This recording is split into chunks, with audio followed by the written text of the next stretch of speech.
this video, we're going to learn about whole numbers, or writing whole numbers as a fraction. So let's get into it. On our first example here, we're asked what fraction represents the whole number. Well, we have the number 2 here. We also have it as a visual representation, 2 quadrilaterals there. But we want to change the number 2 into a fraction. And all we need to do for the numerator, the top number of the fraction, just copy this, put the 2 there. Every time now, for these examples, we're just going to put 1 as the denominator. 2 over 1 is the same as 2. So for the next example here in the top right, we've got 10 circles, again as a visual representation. Here it is as a number, and we want to write it as a fraction. So just put the 10 here as the numerator, and we'll put 1 as our denominator. And that's how we can write 10 as a fraction. For our third example, and the types of questions that you will get in the description link, there's a link to a website with an activity for you to practice these type of questions, in case you're wondering. Third example here, bottom left, what fractions are equal to whole numbers? So we have lots of fractions here, and we want to circle the ones that are equal to whole numbers.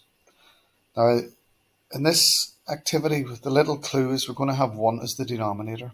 When you see 1 as the denominator, then I know 7 over 1 is equal to 7 as a whole number.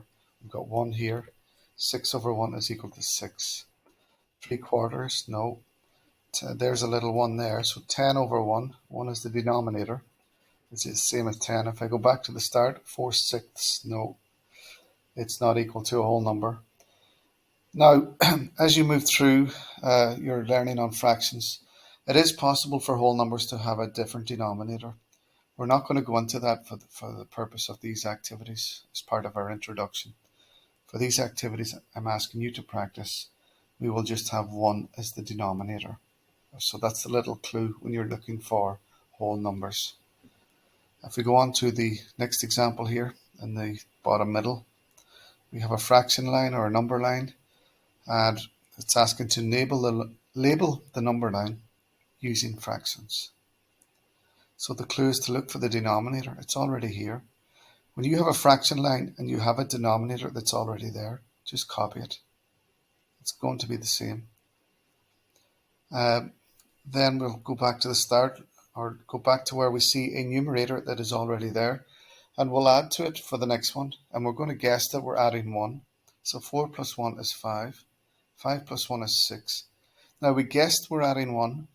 If I'm adding 1 here to 6, I should get 7, and we've done it correctly. And yes, it is 7, so to add 1 in this example was correct. So 7 plus 1 is 8. What I mean by that is if we go back to the start, it's possible they could have been adding 2 every time, or 3 or 4. So use the fractions that they gave you as a reference point. And as you work through, if you're adding and it doesn't add up here, then go back and change the amount. Change the amount that you're going to put in as your numerator.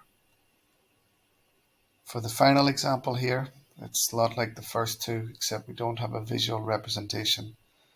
We have 7 here. We want to write it as a whole number, as a fraction.